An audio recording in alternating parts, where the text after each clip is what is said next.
Memang sudah melakukan penelitian ketika Undang-Undang IKN itu diluncurkan tahun 2022 awal.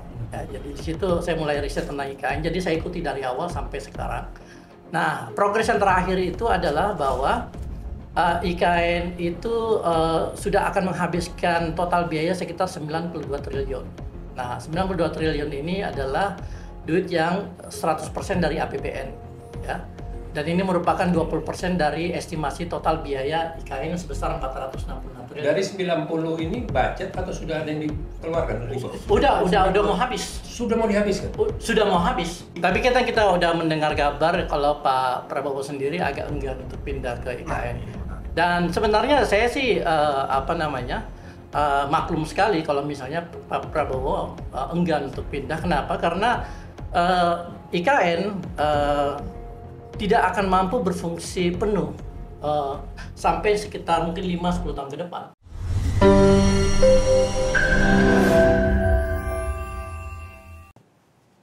Assalamualaikum warahmatullahi wabarakatuh.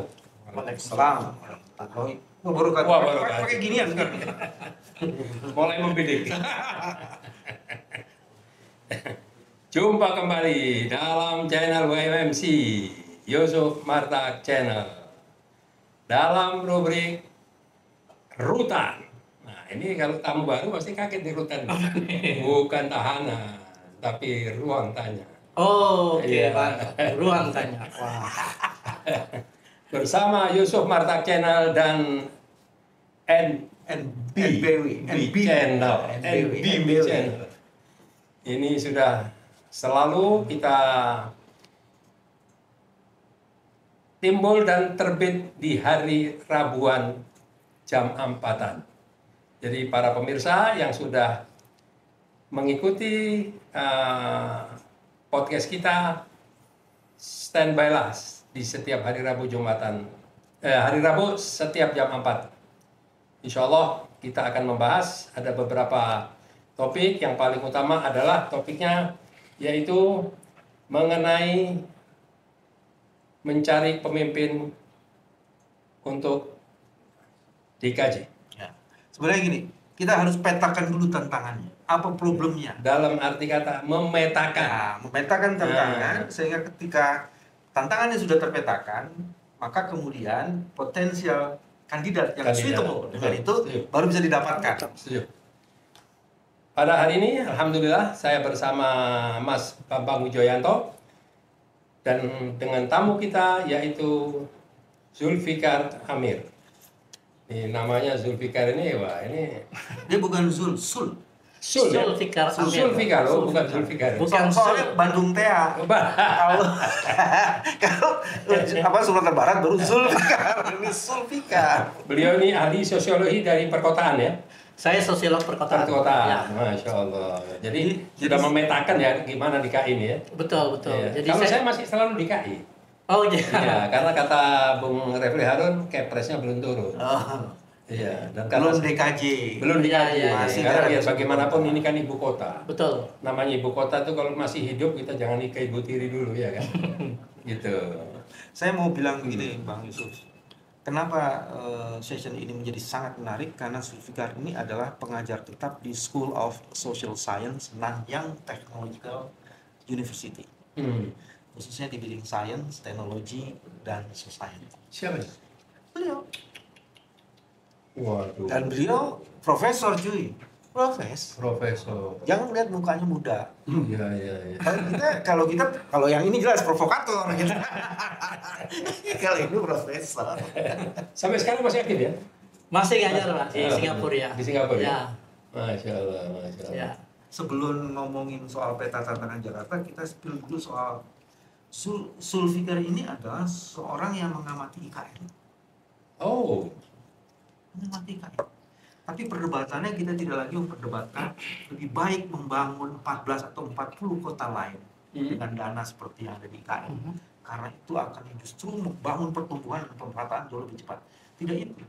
Tapi apa yang terjadi pada IKN pada hari ini? Karena kita sibuk sendiri, kita nggak pernah petain. Mungkin Zul bisa cerita dulu di situ sebelum peta Jakarta nih. Ya. cerita sih apa sih hal mutakhir yang ada di IKN? Iya, terima kasih Mas Pak Yusuf. Jadi kebetulan memang selama 5 tahun terakhir ini saya melakukan penelitian tentang perkotaan di Asia Tenggara. Asia Tenggara. Khususnya tentunya Indonesia. Spesifik beberapa negara yang udah di Malaysia, lalu kemudian Filipina sama Thailand. Jadi Bangkok, Manila, KL dan Jakarta. Dan ini saya bandingkan satu sama lain gitu. Nah, terkait dengan IKN, saya memang sudah melakukan penelitian ketika undang-undang IKN itu diluncurkan tahun 2022 awal. Ya, jadi di situ saya mulai riset tentang IKN. Jadi saya ikuti dari awal sampai sekarang. Nah, progres yang terakhir itu adalah bahwa IKN itu sudah akan menghabiskan total biaya sekitar 92 triliun. Nah, 92 triliun ini adalah duit yang 100% dari APBN, ya. Dan ini merupakan 20% dari estimasi total biaya IKN sebesar 466 triliun. Dari 90 ini budget atau sudah ada yang dikeluarkan dari situ? Udah mau habis. Sudah mau dihabiskan? Sudah mau habis. Dana yang berasal dari APBN Ya. 90 triliun ini udah habis. Jadi itu dipakai untuk membangun istana presiden, lalu kemudian 4 kantor kementerian koordinator, lalu gedung BI, lalu kemudian rumah susun sekitar 47 tower, ya, untuk ASN dan TNI, dan beberapa sarana-sarana yang mendasar seperti misalnya jalan tol dan sebagainya gitu. Untuk biaya pembangunan istana sendiri itu menghabiskan sekitar 2 triliun. Istana? Ya, hampir 2 triliun. Kemudian rumah menteri, satu rumah menteri itu sekitar 14 miliar. Ada 34 miliar. Ada 34 unit yang dibangun. Dan itu salah besar.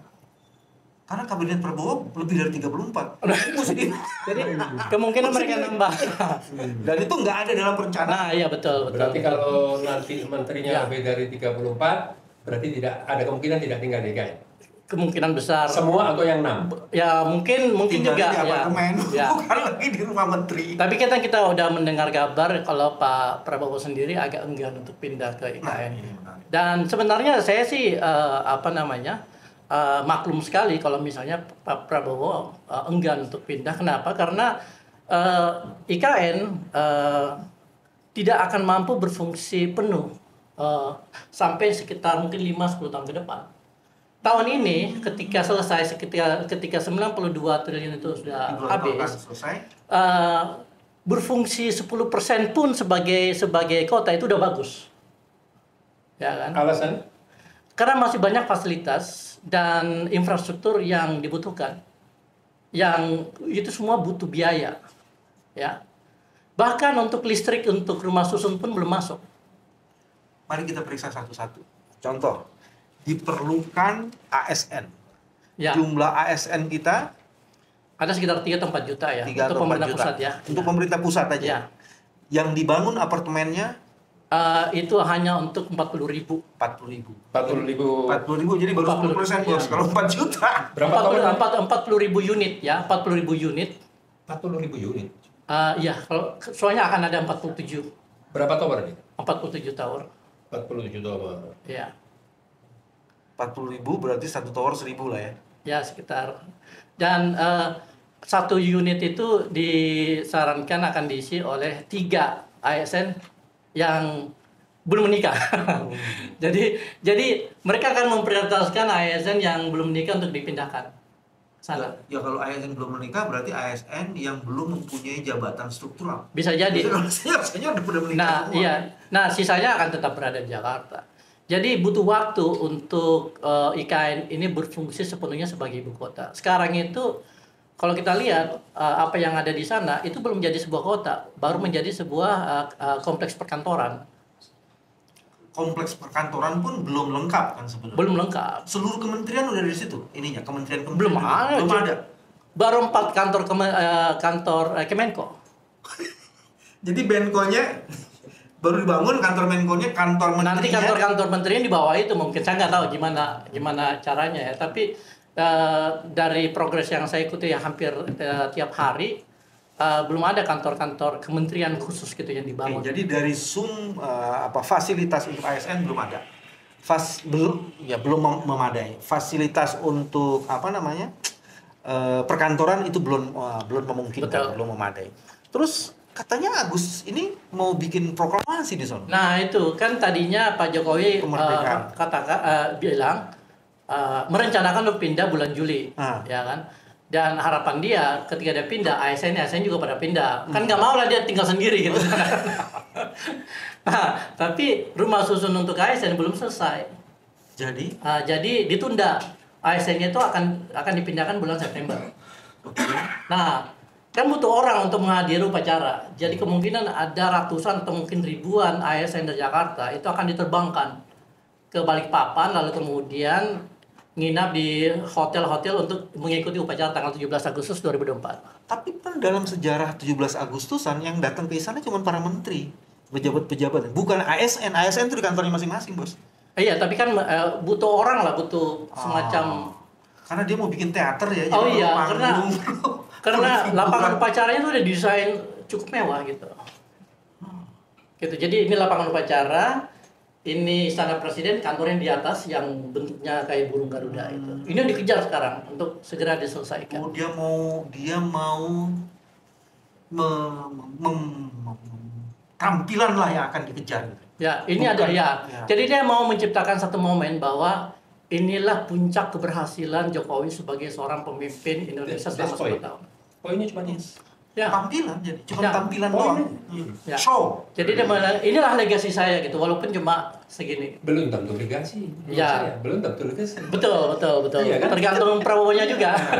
Cuman hawa nafsu saja. Semua yang sudah direncanakan harus dilaksanakan sebelum dia lengser dan longsor. Betul. Itu kalau menurut bacaan saya. Ya. Sekarang kita mencoba nih ya, Ya. memisahkan antara pemindahan ibu kota dengan ada aktivitas pembangunan di sana.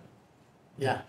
Kalau 47 tower, setiap tower 40.000 itu kan kurang lebih sekitar 2.200 lah ya, 2.200. Nah, pertanyaan yang pertama, ini apakah membuat satu tempat untuk imigrasi, migrasi ya, Ya. atau akan membuat sebuah ibu kota? Apakah hanya dia cuma akan tinggal? Di Ngantornya fasilitas. di mana? Ya. Kerjanya di mana? Rapatnya di mana? Segalanya di mana nanti? Itu kan menjadi pertanyaan besar. Nah, kalau seandainya berpikir secara jernih, karena ini memindahkan sebuah ibu kota yang walaupun ya secara ininya sudah tidak pas ya, ibu kota dibangun tanpa ada sejarah di satu tempat. Kenapa sih kalau seandainya ini dibangun dengan timeline yang benar, jangka waktu yang benar, Ya. dan semuanya bisa terselesaikan. Jadi pada satu kesempatan ini mau kasih bocoran, bukan bocoran halus nih. Saya ngobrol dengan Menteri PUPR. Kan beliau nih yang paling berambisi, yang paling yakin bisa gitu. Nah, di situ saya ngobrol, saya tanya, bahkan dia menyampaikan bahwa 17 Agustus upacara kenegaraan nanti akan di IKN. Dan saya orang pertama yang akan tinggal di IKN. Wow, saya bilang, keren. Kalau soal tinggal gampang Mas, saya bilang. Tapi pertanyaan tinggal sampai di sana itu untuk apa? Kalau Zul tadi bilang, Ya. cuma yang dibangun baru 4 kantor Menko. Makanya, Menko Gaya. makanya sekarang ini kan jadi ini apa ya, pola-pola pemikiran seperti yang saya dengar kemarin, seolah-olah kayak marah menyatakan bahwa PSN kenapa lambat tidak jalan. Jadi kayak semua ini mau dipaksakan sebelum dia berhenti, sebelum lecture. Jadi seolah-olah ada satu komitmen kesepakatan kepada pihak-pihak tertentu, oligarki atau investor, bahwa apa yang udah disepakati, yang dilakukan deal ini udah jalanin semua sama dia. Ya. Ini bahaya sekali, negara digadaikan dengan cara begini nggak bagus. Kalau menurut saya, iya kan? Nah, belum lagi pertanyaan, apa ia mau pindah semua? Nah, ini gimana nih menurut? Ya, sebenarnya kalau kita lihat ya, kalau ketika pemerintah pusat sudah mencanangkan pemindahan ibu kota, tentu seluruh birokrasi itu akan diikutkan. Tapi tentu saja pasti ada resistensi juga di dalam. Bahkan mungkin pada kelas eselon juga pasti adalah pejabat-pejabat yang enggan untuk pindah gitu kan. Tapi mungkin masalah yang lebih penting adalah bagaimana caranya supaya ketika pemindahan ini terjadi, migrasi atau relokasi seluruh sistem pemerintahan itu berlangsung secara sistematis, dan kemudian akhirnya membentuk IKN sebagai sebuah kota yang benar-benar berfungsi berfungsi efektif gitu. Masalahnya adalah Indonesia itu bukan satu-satunya negara yang sedang atau pernah memindahkan ibu kota. Sudah banyak negara-negara lain, dan tidak semua negara yang memindahkan ibu kota itu punya pengalaman yang bagus, ya kan? Salah satunya Brasilia, ya. Brazil yang memindahkan ibu kota dari Rio de Janeiro ke Brasilia tahun 60-an. Dan sama seperti Pak Jokowi, Presiden Kubitschek pada saat itu menggunakan argumen bahwa ibu kota perlu dipindahkan supaya terjadi pemerataan dan sebagainya, lalu kemudian kita pindahkan ke tengah hutan, ya. Itu tahun 60-an, Mas. Jadi argumennya Pak Jokowi sebenarnya old fashion. Waduh, dipakai kan? udah usang. Udah sangat usang itu, ya kan? Bedanya Presiden Kubitschek di Brasil pada saat itu dengan Jokowi itu cuma satu. Pak Kubitschek itu tidak mendorong anaknya jadi wakil presiden gitu. Jadi Mesir katanya contoh bagus juga. Mesir, ya, Mesir itu sekarang sedang menyelesaikan pembangunan kota baru, tapi mereka tidak sebut sebagai itu ibu kota, New Administrative City. Itu jaraknya 50 km dari Kairo, ya. Dan tadinya biaya pembangunannya itu cuma sekitar 30 miliar US dollar. Jadi sekitar 300-400 triliun. Membengkak naik 40, membengkak naik 50, sekarang sampai 58 miliar US dollar. Jadi sekitar 800 triliun. Dan itu belum selesai. Tapi mereka masih mending, kenapa? Karena mereka mendapatkan investasi dari Cina. Ya kan? Sementara IKN sampai sekarang belum ada investasi skala besar gitu dari negara-negara lain gitu. Jadi Mesir ini masih beruntung. Cuma kemudian tetap mereka kekurangan duit, dan akhirnya Jenderal Sisi itu menaikkan pajak dan akhirnya menyusahkan seluruh warga Mesir. Itu tadi di awal pernyataan sebelum kita pindah ke Jakarta nih, Zulfikar mengatakan Pak Prabowo agak enggan. Dari mana indikator agak enggan? Sebenarnya kan ini udah ada berita ya beredar lah ya dari berbagai sumber gitu. Tapi menurut saya masuk akal kalau dia agak enggan, karena dia ingin supaya kabinetnya itu bekerja benar-benar efektif gitu, ya kan? Sementara kalau misalnya pemerintahannya itu harus dipindahkan pelan-pelan ke IKN, dia akan kehilangan konsentrasi. Kehilangan konsentrasi minimal 2 tahun, kabinetnya bukan bekerja, malah tata barang pindah. Nah, belum lagi kita bicara sumber daya. Itu ongkosnya akan jauh lebih mahal, karena ada yang sudah pindah, ada yang belum, dan mereka harus koordinasi. Lalu kemudian akan ada orang yang harus pulang pergi Jakarta, IKN dan sebagainya gitu. Ya kan? Jadi sangat tidak efisien. Saya khawatir ini jebakan. Pak Prabowo dibuat untuk tidak sukses. Karena begitu dia harus menjalankan pemerintahannya dengan seluruh janjinya, terus kemudian dia harus menghadapi proses transisi pemindahan. Makanya menurut saya masuk akal kalau kita dengar kabar bahwa dia ingin Gibran yang pindah ke sana sebentar dia tetap di Jakarta gitu. Cerdas. Ya kan? Dan keluarganya. Gitu. Jadi Gibran aja di sana IKN. Dan lagian kan legasi dari bapaknya juga kan. Jadi biarin aja dia ngurus IKN gitu, Gibran ngurus IKN. Pak Prabowo konsentrasi Jakarta, berurusan sama makan siang gratis, kemudian hilirisasi dan sebagainya gitu. Karena fasilitas yang ada di IKN itu masih sangat terbatas gitu. Bukannya Gibran harus mengurus Jakarta dan kota-kota di sekitarnya melalui undang-undang daerah khusus Jakarta? Enggak. Mau jadi pembina. Kalau kita baca di undang RUU DKJ, ya kan, nanti Dewan Aglomerasi itu akan dipimpin oleh seseorang yang ditunjuk oleh presiden. Dan itu bukannya wakil presiden? Bukan. Nah, nggak spesifik bilang wakil. Belum. Jadi kita tinggal tunggu Pak Prabowo mau tunjuk siapa. Ya kan. Jadi kalau Mas Gibran sudah ditunjuk ke IKN, nggak mungkin juga ditunjuk yang DKI-nya. Iya. Ya kita nggak setiap hari kayak Gibran. Iya. Tapi sebenarnya kalau saya lihat ya, undang-undang DKI ini punya impact yang luar biasa sebenarnya terhadap Jakarta. Nah, kalau gitu kita balik ke Jakarta. Kita balik ke Jakarta. Apa tantangan Jakarta? Bicara IKN. IKN masa lalu ya. Iya, masih masalah. Masa lalu dan masa yang akan datang yang ada lagi jadi masalah. Kalau masa lalu nggak, masya Allah. Mas Bayu udah baca RUU DKJ? Belum. Pak Yusuf udah? Belum. Sepintas nggak banyak. Oke. Jadi ada beberapa poin penting gitu, termasuk tentunya pemilihan gubernur Gubernur. yang tetap menggunakan mekanisme pemilihan langsung 50% plus 1. Jadi ini nggak ada yang berubah di situ. Tetapi kalau kita lihat secara keseluruhan ya poin-poin yang ada di RUU DKJ ini sebenarnya ironis. Kenapa? 50% per 1 ya? 50% plus 1. Iya, itu pemilihan. Jadi akan ada 2 putaran kalau misalnya Oh tetap ya? Kalau nggak ada, kalau tidak menang 50% per 1, maka ada putaran kedua. Nah, Ya, sama dengan yang lama tadi. Nah, ironi yang saya lihat di DKJ ini adalah bahwa alasan utama untuk memindahkan ibu kota dari Jakarta ke Kalimantan Timur kan sebenarnya untuk melakukan pemerataan pertumbuhan ekonomi kan.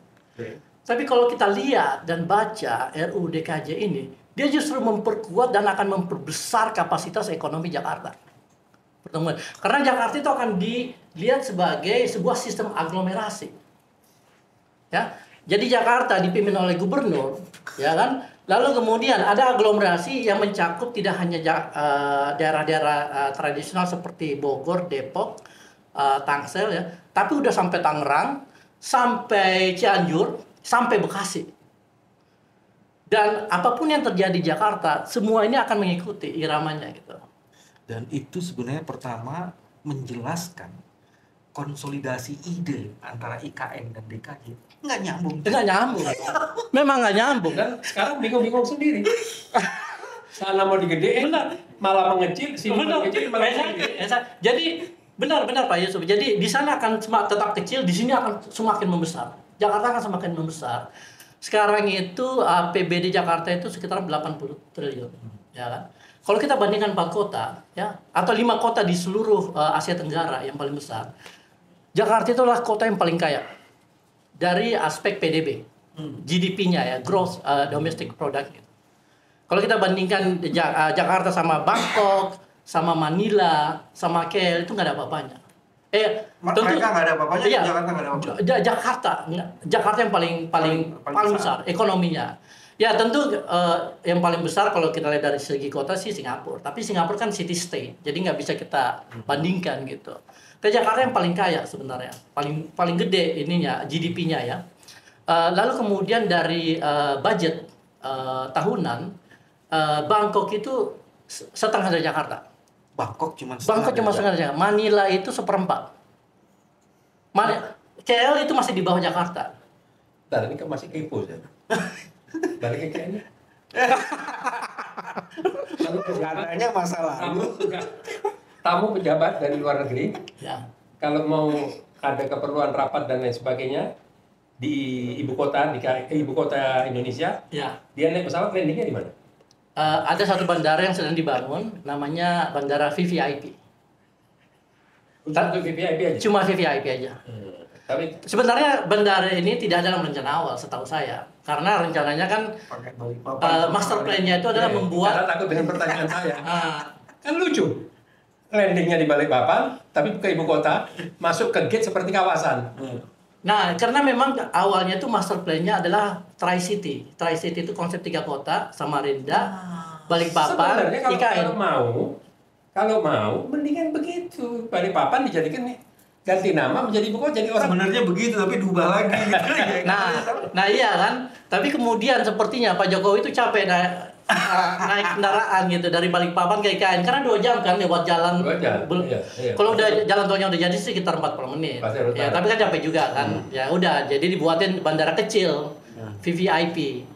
Jadi Very important. very important person gitu. Yang kita ini nggak bisa mendarat di situ. Maksud lo Pak Yusuf nggak bisa jadi presiden? Tunggu dulu. Ya kan, jadi VVIP jadi bandara kecil. Jadi khusus untuk orang-orang tertentu aja gitu. Yang sebenarnya nggak punya efek ekonomi karena yang membuat satu kota itu tumbuh secara ekonomi kan ketika ada bandara yang bisa dipakai oleh semua orang kan. Nah, balik Udah bisa balik Jakarta lagi belum? Pasca kita pindah, kita ini udah memindahkan sekarang. Kita pindahkan semua pemerintahan dan termasuk ASN-nya di sana. Ya. Kira-kira apa nih nanti ini? Ini yang dimaksud Mas Wiwi ini, DKI ini. Iya, Kan tadi DKI akan membesar, ada besar. akan menjadi pusat ekonomi dengan apa Betul, namanya lebih betul. besar lagi. Betul. Nah itu kan akan punya pengaruh tuh kan, Iya. pada semua persiapan-persiapan. Sementara ini yang pusat mau dipindah ke sono. Iya. Ini kan terjadi kayak dua gelombang kejut Betul, yang betul. saling bertabrakan. Ya, dan yang akan mempercepat pertumbuhan ekonomi Jakarta itu adalah perubahan yang sudah terjadi selama 5 tahun terakhir. Ketika Pak Anies memulai memimpin 2017. Apa misalnya apa? Jadi kebetulan ini bagian dari proyek penelitian saya juga ya. Jadi saya ngelihat politik urban di Jakarta seperti apa. Lalu kemudian apa? Ini mau ceritain bagusnya aja, ada bagus dan jeleknya. Terserah, kalau mau jeleknya juga boleh, yang bagusnya juga boleh gitu. Yang seutuhnya lah. Ya, saya kan akademisi. Mungkin gitu. yang bagus diceritain, yang jelek bukan kejelekan, mungkin belum kekurangan atau belum sempat dikerjakan. Oh iya, nah itu ya, benar. Tantangan ke depan. Ya, Satu Mbak yang baru kan betul, gitu betul. Tapi juga kita harus melihat secara lebih luas. Jadi bukan hanya kepemimpinan Pak Anies, tapi juga kepemimpinan sebelumnya kan. Karena kalau saya perhatikan, ya dalam analisa saya, Jakarta itu mulai mengalami pertumbuhan sejak eranya Bang Yos sebenarnya. Bang Yos. Bang Yos yang memulai. Betul. Jadi momentumnya dari situ ketika dia mengambil keputusan untuk membangun Transjakarta busway. Lalu kemudian pelan-pelan terjadi perbaikan, ya kan, ketika Foke masuk sebagai gubernur, ya sebenarnya lepas dari segala keburukan yang dicaci maki oleh orang-orang Jakarta, sebenarnya ada juga kontribusi Pak Foke di dalam perbaikan Jakarta, khususnya pembangunan MRT, karena dia memulai sebenarnya. Oke ya. Ya, perencananya dia memulai, ya kan, dia yang melobi. Semuanya, tapi yang gue cerita itu public transportation. Public transportation. Ini masalah utama di kota-kota besar di dunia gitu. Lalu kemudian Pak Jokowi masuk 2 tahun, ya walaupun waktunya pendek, adalah kerjanya, ada yang dilakukan. Masuk gorong-gorong. Betul. Lalu kemudian bawa mobil, Bawa SMK. Lalu kemudian Pak Basuki masuk, ya ada kontribusinya juga. Tetapi perubahan yang signifikan menurut saya yang dilakukan secara fundamental itu ketika Pak Anies masuk. Terus terang, ketika Pak Anies terpilih jadi gubernur, saya itu agak skeptis. Ya, saya kenal Pak Anies sudah lama gitu. Tapi saya belum melihat kredensial beliau di masalah tata kelola urban. Jadi saya agak ragu, ini Anies bisa nggak ya? Gini. Apa indikator yang dibilang signifikan di public transportation? Nah, 3 aja misalnya. Nah, ketika 3 tahun berlalu, ya kan, kemudian saya melakukan penelitian ini, saya melihat bagaimana perubahan itu dilakukan langsung secara fundamental dari dalam, ya. Dan ada beberapa sektor yang diperbaiki oleh Pak Anies, tetapi beliau itu datang membawa sebuah visi dan sebuah metode tata kelola yang berbeda. Itu yang di dalam ilmu sosiologi perkotaan disebut sebagai collaborative urbanism. Urbanisme kolaboratif. Makanya tagline-nya Jakarta kan Jakarta Kota Kolaborasi. Dan ini menurut saya pendekatan yang sangat efektif karena masalah Jakarta itu terlalu kompleks untuk diselesaikan oleh seorang gubernur. Dan karena itu dia membutuhkan aktor-aktor lain terlibat, ya kan? Dan keterlibatan aktor-aktor lain ini tidak hanya dalam hal diajakin ini mau, tetapi mereka memberi masukan, mereka memberikan ide, mereka melakukan dan mereka mengeksekusi ide-ide itu gitu. Dan Jakarta, Pemprov Jakarta itu menjadi fasilitator dan memberi fasilitas finansial dan fasilitas sumber daya manusia untuk mengerjakan itu. Dan akhirnya kita lihat ada beberapa perubahan yang benar-benar bisa nggak dilihat dikasih contoh kolaboratifnya itu di mana ya? Salah satunya itu Jaklingko. Okay. Jaklingko itu adalah sebuah branding dari sistem integrasi transportasi di Jakarta yang tidak ada satupun gubernur sebelum Anies yang mampu melakukan. Kenapa? Karena tidak gampang. Berurusan sama sopir-sopir, kondektur, kemudian operator-operator yang jumlahnya puluhan atau bahkan ratusan gitu. Dan Pak Anies mau datang ke mereka, ketemu, kasih ide begini, debat, ngobrol, ya kan, dan mengambil keputusan sama-sama. Dan itu dilakukan selama 1 tahun lebih.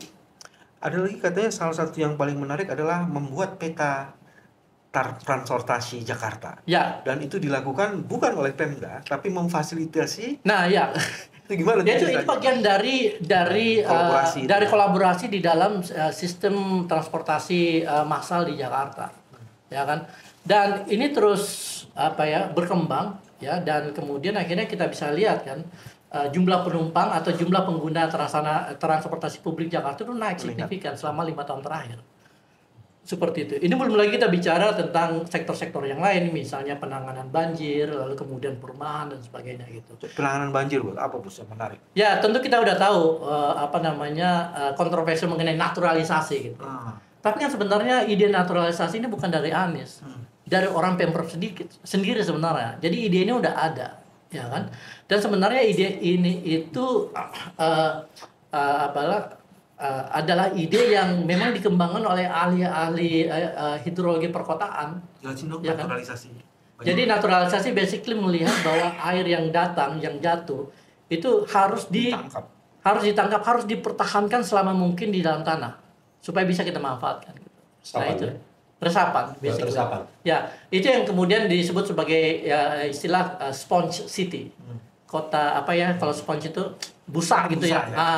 Seperti itu, dia menyerap gitu.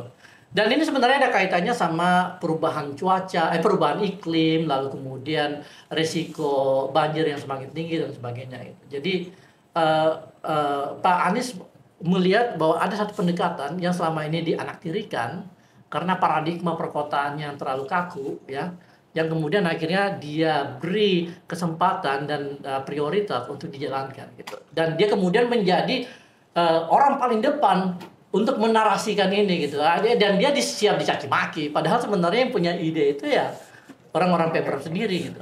Dan sebelum kita masuk kepada topik utama, next bagaimana?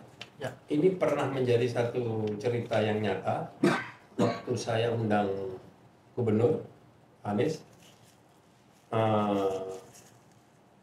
peresmian masjid di Tebet. Yang dipertanyakan oleh beliau adalah air, sisa wudhu dan lain sebagainya ini dibuangnya di mana? Sengaja saya tanya, kenapa Pak Anies? Ini harus dikelola agar bermanfaat. Paling tidak bukan diminum, bisa buat nyiram dan lain sebagainya. Saya bilang alhamdulillah kebetulan desainnya sudah mengarah. Itu bagus nih. Jadi concern dia agar gitu. Ya. Nah sekarang kita bicara kira-kira ke depan pasca DKI nantinya. DKJ ini kira-kira orang-orang yang bagaimana yang lebih tepat nanti. Tadi Bang Yusuf tanya dulu dong, apa tantangan terbesar yang belum sempat? Nah itu dulu. Yang mampu menghadapi tantangan ke depannya. Tantangan besar yang belum sempat dikerjain itu apa? Jakarta. Oke, untuk melihat tantangan kita harus melihat prestasinya dulu ya. Dan salah satu prestasi yang bisa kita catat itu adalah bahwa selama eranya Pak Anies, skor atau tingkat livability itu adalah livability itu bukan daya hidup ya, kelayakan hidup Jakarta itu skor yang naik, membaik dari ranking 153 menjadi ranking 139. 53 ke 39. Ya. Jadi naik 13 peringkat. 14. Ya kan? 14. Nah, ya memang kalau kita lihat secara keseluruhan masih rendah. Ya kan, inginnya kita kan ya top 40 lah ya. Ini masih di bawah emang. Tapi ada progres di situ gitu. Dan progres ini adalah bagian dari momentum yang sudah dimulai oleh Pak Anies ketika beliau menjabat sebagai gubernur sebelumnya enggak? Ya mungkin udah ada kali, tapi mungkin tidak sesignifikan itu gitu. Ya kan? Nah, momentum ini udah terjadi sebenarnya, dan Jakarta itu sudah secara pelan-pelan ya menuju ke arah yang lebih baik gitu. Trennya dibangun ke sana ya. Cita-cita ujungnya itu, cita-cita akhirnya adalah Jakarta menjadi kota global. Kota global itu seperti Tokyo, seperti London, seperti Vienna, seperti Melbourne ya. Di mana kota itu tidak hanya layak hidup tetapi menjadi pusat pertumbuhan ekonomi global. Gitu. Itu yang sudah dicapai oleh Singapura ya. Dan salah satu indikator sebuah kota adalah kota global itu adalah masuknya investasi asing dan kemudian membuka kantor-kantor di sini gitu. Itu terjadi. Pelan-pelan. Makanya sekarang Jakarta itu menjadi sangat menarik untuk beberapa perusahaan-perusahaan besar, ya kan? Karena ada sumber daya manusia di situ. Ya kan, ada pasar besar di situ dan sebagainya gitu. Nah, tantangannya memang Jakarta ini itu kalau kita lihat penduduknya kan sekitar 10,9 juta sekarang, ya kan? Dan masih banyak wilayah di Jakarta yang butuh pembangunan yang lebih manusiawi dan lebih lebih berdasarkan pada aspek-aspek atau prinsip-prinsip keberlanjutan, lebih sustainable gitu, ya kan? Nah ini yang menurut saya tantangan Jakarta yang perlu segera dihadapi, ya. Dan kalau kita sudah melihat Jakarta seperti ini, ya kan, maka sebenarnya yang perlu dilakukan itu bagaimana supaya momentum ini berlanjut, ya kan? Dan keberlanjutan ini akan sangat tergantung pada leadership Jakarta 5 tahun ke depan. Saya mau nambahin 3 isu lagi, saya mau tanya. Ya. Sampah gimana urusannya? Sampah memang masih belum selesai masalahnya, ya kan? Dan sebenarnya dari segi teknologi sudah banyak yang bisa, ada beberapa opsi lah yang bisa dilakukan gitu. Tetapi Jakarta relatif membaik lah kalau dalam hal penanganan sampah dibanding kota-kota lain di Indonesia gitu. Ya. Tetapi memang skala besar kan. Sampah itu tidak satu.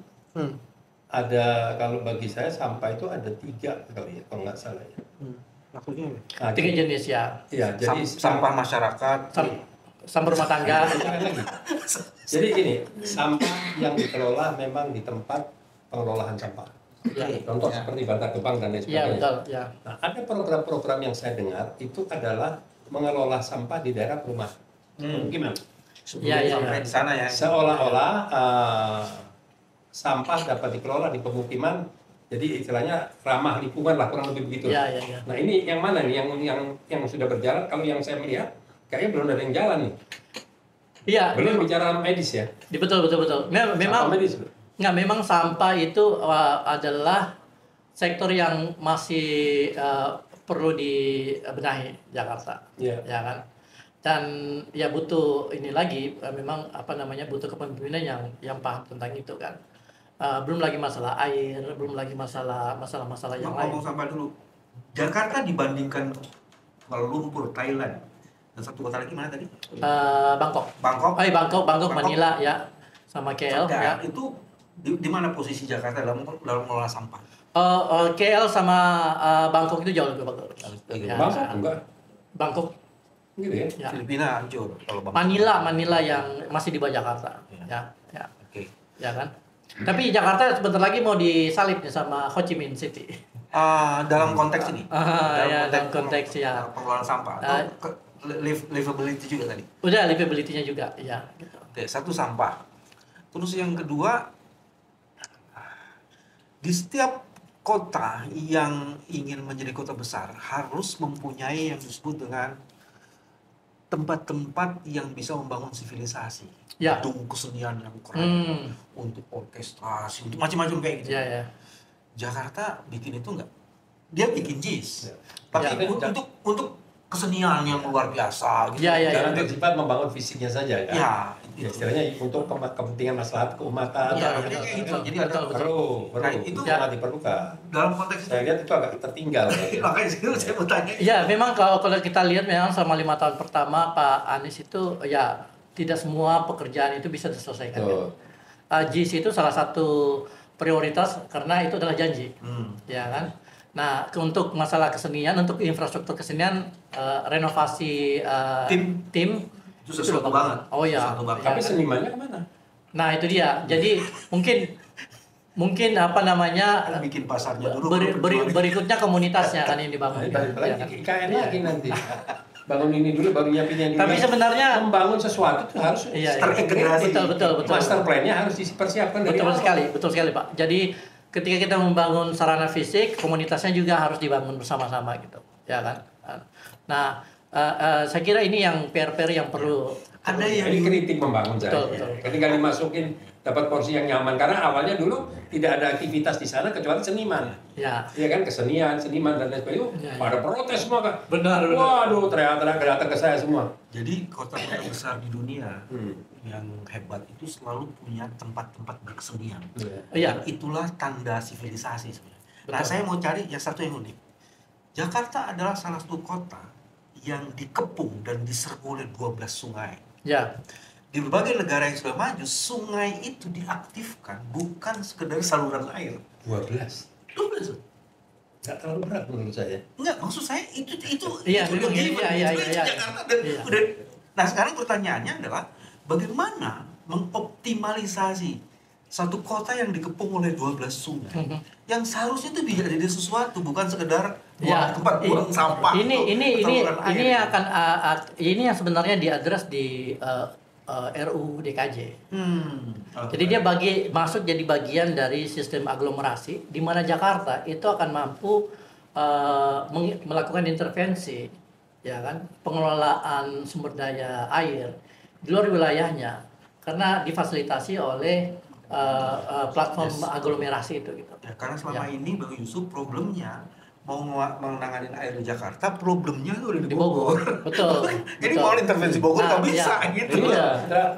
Jadi aglomerasi nanti yang akan Oke. memfasilitasi. Nah, sekarang kan pertanyaan lanjutannya, dengan konsep kota global di dunia ini Ya. dan konsep aglomerasi ini, itu tantangan kan jadi tambah banyak tuh, Bos. Betul. Apa 5 tantangan signifikan yang harus dihadapi oleh Jakarta? Waduh, banyak banget 5. Hanya 3 itu. Nah, pertama tentu hal yang paling mendasar itu tantangan lingkungan, ya kan. Jadi kalau kita lihat memang livability index naik, tetapi masih jauh untuk mencapai kelas menengah seperti kota-kota di Asia lah ya. Kalau kita bisa seperti Bangkok itu udah bagus, ya kan. Bangkok atau Manila, not Manila, atau KL gitu. Ya syukur-syukur bisa seperti Taipei misalnya, ya kan, atau Seoul gitu. Oh, itu udah bagus loh.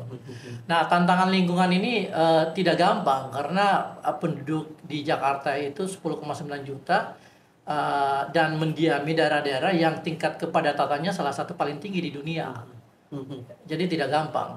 Jadi ketika kita mengurus masalah lingkungan, kita harus berhadapan dengan masalah sosial, kesejahteraan masyarakat, pendidikannya, income-nya, ya penghasilannya dan sebagainya gitu. Itu semua harus ditangani dalam satu paket. Tidak bisa terpisah-pisah. Kita bilang, oh kita mau bangun kita mau bereskan masalah sungai sini, tapi Anda tapi masyarakat tidak dilibatkan atau tidak diberi perhatian gitu. Akhirnya ya mereka cuma digusur aja gitu. Tidak bisa seperti itu. Jadi masalah lingkungan dan masalah sosial ini satu paket dan butuh leadership yang mampu menangani dua hal ini secara bersamaan. Bukan hanya mampu, dia punya visi. Dia punya, oh iya, betul. Dan langsung mau melakukan eksekusi, itu penting. Jadi Betul. ini saya yakin lah Prof sudah mengkaji dan sudah tahu persis. Tapi ada hal-hal yang tidak terangkat ke permukaan, seperti limbah medis. Ya. Limbah medis itu lebih berbahaya daripada limbah rumah atau pabrik. Betul. Kenapa saya nyatakan begitu? Yang menjadi limbah medis itu ya dari mulai perban, gunting, jarum suntik, infus,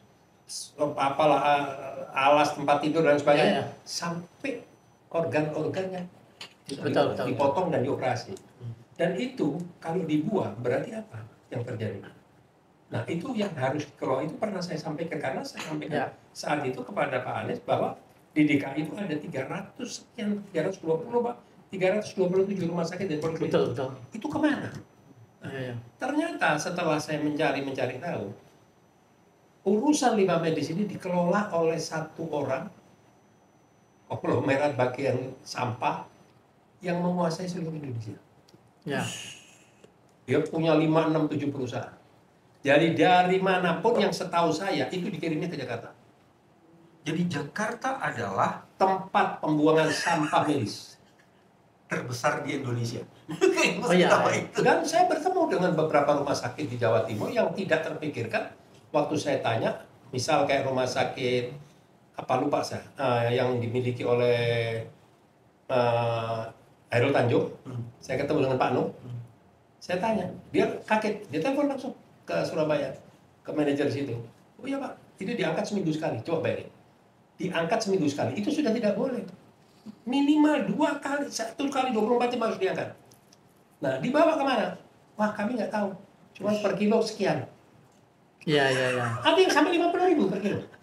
Kalau dibuang di sungai selesai lagi gitu. Itulah makanya saat itu saya bilang, yang namanya limbah medis itu sebaiknya tidak dikelola dengan model insinerator. Kalau insinerator itu kan Pembakar, pembakaran, ya. tetap Ya. punya dampak polusi. Betul. Ada yang namanya autoclave. Autoclave itu pakai mesin. Nah, mirip mesin fotokopi, tergantung ukuran. Yang berapa ini berapa ton berapa dan lain sebagainya. Nanti keluarnya seperti biji-biji plastik kering. Dipadatkan ya. Dipadatkan. Jadi pelet gitu. Itu belum Ya, jalan. ya. Nah, ini menjadi tantangan Ya, ya. yang baru nih. Jadi Ya, ya. Buang limbah. Saya Ya. mau nambahin satu lagi isu mengenai Jakarta itu adalah salah satu kota di mana terjadi penurunan Permakanan. tanah. Oke. terima kasih. Nah, mungkin banyak orang yang nggak paham mengenai data terakhir bahwa sebenarnya penurunan permukaan tanah Jakarta itu udah berhenti di beberapa tempat. Udah? Udah berhenti. Ya, Oh, udah berhenti. Ada yang melamban, ada yang berhenti. Ya kan? Gitu. Itu bukan karena ada apa ini ya? Kemarin ada apa bikin Ada moratorium ini kan untuk penggunaan air tanah. Ya. Nah, itu yang saya mau lanjutin di situ. Iya, iya. Air bersih bagi warga Jakarta itu problem, terutama untuk orang miskin. Betul. Memang kalau kita lihat piping rate di Jakarta itu kan masih sekitar 47%. Artinya 47% penduduk Jakarta yang punya akses ke PAM. Ya kan, sisanya itu air tanah atau mereka beli dan sebagainya.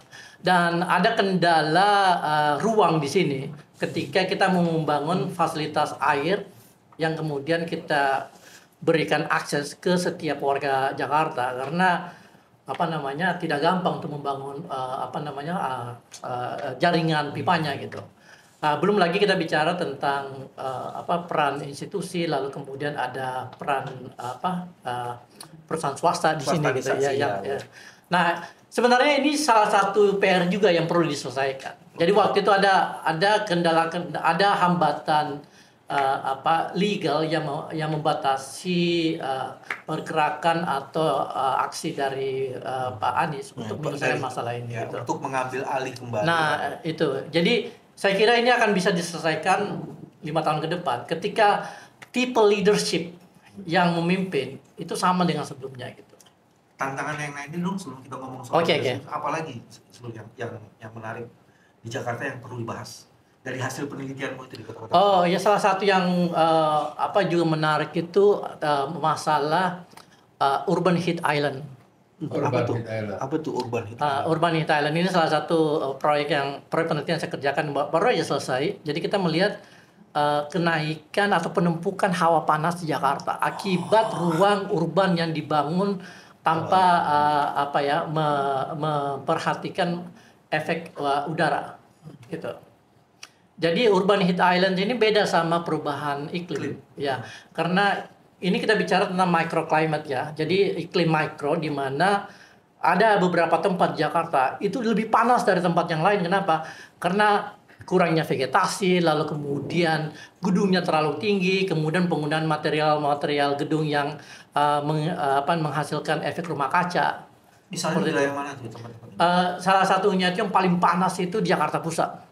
Saya lupa daerah, ada beberapa titik di situ. Itu panas banget. Merdeka Utara, Seputar Merdeka Selatan. Dekat. itu saya rasa tidak terlalu ya Merdeka ya. Enggak terlalu. Dan juga daerah-daerah padat, tentunya daerah-daerah padat. Karena Merdeka Utara Ya. indikatornya sederhana, kenapa tingkatnya itu tinggi? Kenapa tuh? Tingkat emosionalitasnya tinggi. Merdeka Utara. Panas terus di situ. Panas terus gitu. Merdeka Utara kan istana maksudnya, Iya. Pak. Dan semakin mendekati 20 Oktober semakin panas gitu ya. Jadi bro, kalau boleh disimpulkan, Ya. lebih urgent mana membenahi ibu kota yang ada di sini atau membangun ibu kota baru? Lebih murah memperbaiki Jakarta lah. Masya Allah. Berarti gagal nih, nggak ini ceritanya. Iya. Oke, sekarang tipikal pemimpin dan kepemimpinan seperti apa yang cocok untuk menghadapi? Iya, jadi kalau kita lihat kan 5 tahun zamannya eranya Pak Anies, dia sudah menghasilkan satu sistem atau proses transformasi yang sedang berlangsung. Dan 5 tahun ke depan lagi, mestinya tipe leadership yang diterapkan oleh Pak Anies itu harus berlanjut gitu. Kalau Ya, kita kerucutkan misal zaman Bang Yos, sebelum Bang Yos kan Pak Prayogo, Ya, sebelum Pak Prayogo Pak Prapto. ya, Ini kan semua angkatan. ya, Nah, setelah itu kan sipil semua kan? betul. Nah, kira-kira tipikal yang bagaimana? Nah, Saya sih sipilnya nanti kayak- kita belah lagi. Apakah orang akademisi atau kira-kira orang-orang yang pernah birokrasi? Nah, itu penting tuh. Menurut saya sih agak sulit untuk membedakan tipe leadership dari background orang itu. Apakah dia seorang militer atau seorang sipil? Karena bisa saja ada orang sipil yang lebih tegas daripada orang militer gitu kan. Atau misalnya orang militer lebih cerdas dibanding orang sipil gitu. Bisa saja gitu. Jadi saya pikir tidak terlalu relevan. Tapi yang bagaimana orang itu memiliki kompetensi, memiliki track record, dan juga memiliki visi tentang apa yang dia mau lakukan di Jakarta. Seperti itu gitu. Dan kalau saya lihat sih ya sebenarnya jawabannya simpel aja gitu. Apa yang sudah terjadi 5 tahun tinggal dilanjutkan dan kemudian proses dan mekanismenya itu ditingkatkan, diakselerasi gitu. Seperti itu gitu. Tapi kan tetap yang namanya leadership itu mampu mengkoordinasikan di jajarannya, setelah itu mempertimbangkan, mengambil satu kesimpulan, melakukan eksekusi. Betul. Tidak ada sesuatu keputusan yang tidak ada risikonya. Iya. Pasti kan gitu kan? Dan Contoh begini, ya. JIS ada masalah, katakan kok selesai. Formula E juga Betul, sama. benar. Itu kan penting gitu. Benar. Jadi kalau kita lihat Pak Anies itu membangun satu sistem di Ini mana kenapaan? enggak.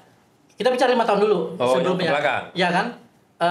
Jadi Pak Anies itu membangun satu sistem di mana dia mampu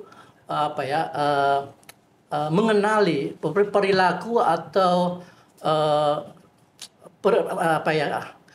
perilaku dari birokrasi yang dia pimpin. Mas Bebe tahu berapa pegawai Pemprov DKI? Ditambah yang ini di atas 100.000, ditambah 250.000. Itu birokrasi gila-gilaan. Tidak ada korporasi yang bisa sebesar itu di Jakarta, di Indonesia. Mungkin ya 250.000. Artinya dia harus memimpin. Nah, nggak mungkin dia memimpin sendiri, ya kan? Makanya dia membangun satu sistem yang kemudian kita sebut sebagai TGOPP.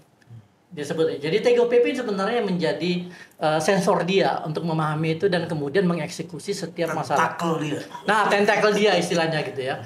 Nah model seperti ini yang sebenarnya bisa terus dilanjutkan gitu. Dan Pak Anies sudah membangun itu dan tinggal bagaimana meningkatkan kinerja itu gitu. Kalau mau disebut orang selain Anies Baswedan, kira-kira siapa yang punya potensi itu? Kan dalam riset-risetmu pasti kan ketemu dengan banyak orang. Kan ada 3 indikator. Satu visi. Ya. Dia punya visi yang memang mau menjadikan Jakarta sebagai kota global. Ya. Terus kedua, visinya itu teruji dalam berbagai pandangan, program, diskusi yang sudah dilakukan. Dan dia juga mempunyai jaringan yang menyokong. Ya. Saya nggak tahu kalau mungkin Ini pertanyaan ke Bang Yusuf juga. Tapi kalau saya sendiri ya, kalau saya melihat apa yang terjadi 5 tahun sebelumnya dan kemudian bagaimana kita melanjutkan 5 tahun ke depan, yang kita lihat sekarang adalah bahwa Jakarta membutuhkan orang seperti Anies, dan artinya ya Aniesnya sendiri bisa jadi adalah sosok yang dibutuhkan oleh Jakarta 5 tahun ke depan gitu. Jadi sebenarnya itu. Jadi bukan Anies yang butuh Jakarta, tapi Jakarta yang butuh Anies supaya butuh apa yang Anies terjadi. atau butuh sosok seperti Anies? Ya, Gimana lagi? Keren nih. itu kan proses politik, itu pertanyaan politik kan. Dan Makanya tadi saya mulai dengan kira-kira. Karena ini terjawab. iya. Tapi kalau kita lihat sekarang kan, ya kalau memang bicara tentang proses politik, ya dari sekarang sampai pilkada itu kan tidak lama. Karena itu Tinggal Oktober, 6 bulan. November loh, 27 November. Iya, tinggal beberapa. Sekarang berapa bulan lagi? Agustus pendaftaran, berarti tinggal 3 bulan. Juli, Agustus, September, Ya. Oktober. Iya. 6 bulan. Ya, kita berharap, berdoa mudah-mudahan ada pemimpin yang bisa sama dengan Anies, ya kan? Kalau seandainya Anies tidak running atau maju lagi, tapi kalau Anies maju lagi, ya tinggal Anies melanjutkan apa yang sudah pernah dikerjakan, ya kan?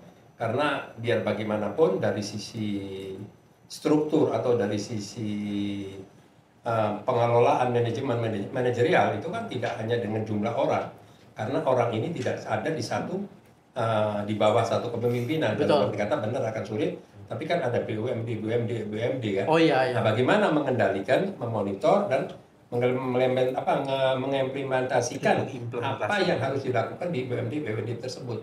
Kan sebetulnya nggak sulit ya, walaupun prakteknya nanti sulit, tapi paling tidak untuk mengevaluasi itu tidak sulit. Nah, sebelum kita Kasih ke sini dulu narasumber nih. Apa catatan penting? sebagai closing statement, Ya. karena kita ingin ngobrol banyak, Betul, tapi kebetulan waktu yang tidak Iya, bisa. iya, iya. Jadi mungkin yang perlu digarisbawahi di sini adalah bahwa Jakarta pasca menjadi DKJ itu kan memiliki peran yang jauh lebih penting dibanding ketika menjadi DKI, ya kan?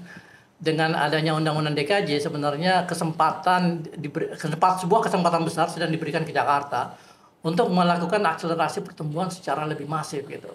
Dan keberhasilan Jakarta sebagai pusat pertumbuhan ekonomi global itu sangat tergantung pada leadership yang mampu mengelola kota secara keseluruhan, tetapi tidak hanya dalam hal mengelola kota itu dari aspek fisik, tapi juga dari aspek sosial gitu. Bagaimana supaya warganya tetap bahagia, warganya tetap sejahtera, warganya tetap betah tinggal di Jakarta. Dan sebenarnya ini mampu, kenapa? Karena mampu dilakukan dan mampu dicapai. Kenapa? Karena sumber daya yang dimiliki Pemprov DKJ itu luar biasa. Itu luar biasa. Dan ketika Jakarta menjadi DKJ, saya yakin APBD-nya akan naik terus. Seperti itu. Sekarang 80 triliun, mungkin akan naik 90, 100 karena semakin banyak orang melakukan aktivitas bisnis di sini, ya kan, pemasukannya lebih besar, pajaknya semakin tinggi dan sebagainya gitu. Good, terima kasih. Closing statement dari Mas. Kalau saya bilang gini, kau boleh saja mendelegitimasi DKI menjadi DKJ, tapi kau tidak bisa menghilangkan bahwa Jakarta telah menghidupkan Indonesia. Karena ada kita bertiga. Jadi Jakarta lah yang menghidupkan Indonesia, dan ketika Jakarta mampu menghidupkan Indonesia, disitulah harapan akan bersemayam. Ya. Selamat datang calon pemimpin baru, dan kita akan cari sesuai dengan tantangan yang kian membentang. Layar sudah terkembang. Gaspol. Gas. Polken. Terima kasih Prof. Zulfikar atas kehadirannya, dan alhamdulillah tadi kita sudah mendengar banyak ilmu dan masukan-masukan yang kita bisa serap semuanya dalam bagaimana penataan perkotaan khususnya di Jakarta ke depan. Dan Mas Bambang Wijayanto yang cukup agresif mempertahankan orang betah di DKI daripada pindah ke IKN. Karena Remdi nggak ada hari ini. Jadi terpaksa harus jadi keluar. Sebelum ditutup, terima kasih para pecinta keluarga WMM Channel, Yusuf Marta Channel, dan NBW Novel Bambang Wijayanto Channel. Wassalamualaikum warahmatullahi wabarakatuh.